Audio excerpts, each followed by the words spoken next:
Okay, so an ETF, right? This is a physical spot ETF, right?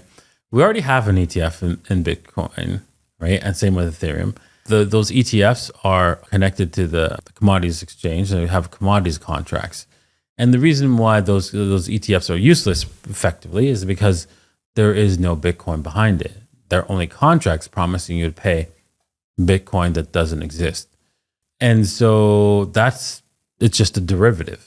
So the ETF, the current Bitcoin ETF is just a derivatives contract, meaning that it derives itself from the price of Bitcoin. So you could buy 21 million worth of Bitcoin or more, even though there's only 21 million Bitcoin that could ever exist on the commodities exchange or even through the commodities ETF. And you're like, what? Yeah, because it's just derived from the price. And so you can buy more of the Bitcoin than there is Bitcoin with that ETF. And it doesn't affect the price of the underlying asset. This is one of the ways that they manipulate the price of Bitcoin. Another way is with this new spot ETF that's coming.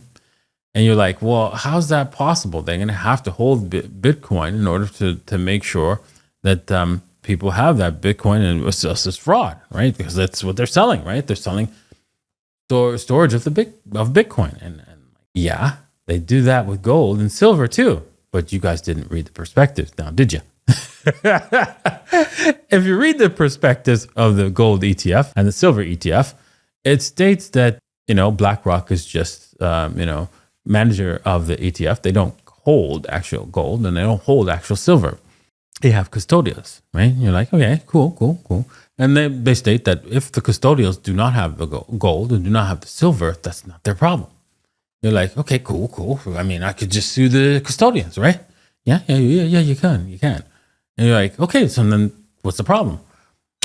Well, the problem is there's something called gold and silver leasing.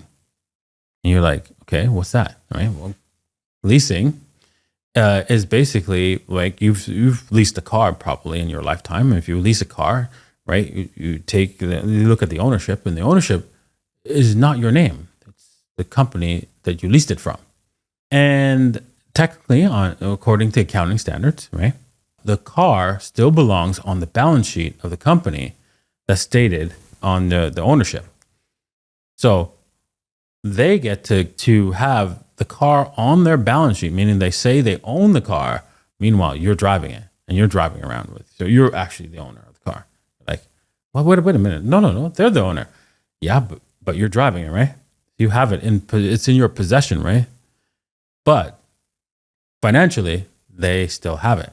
Now, that exists. Gold and silver leasing exists as well. So they could actually give somebody else the gold, most likely themselves, lease it to themselves at a very low rate and spend it into the market.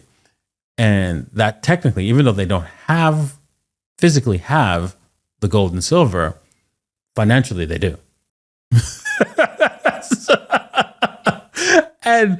And so when, let's just say this all comes apart, right? They can be sued for the underlying asset. However, this lawsuit can only be paid out in dollars, not in the underlying.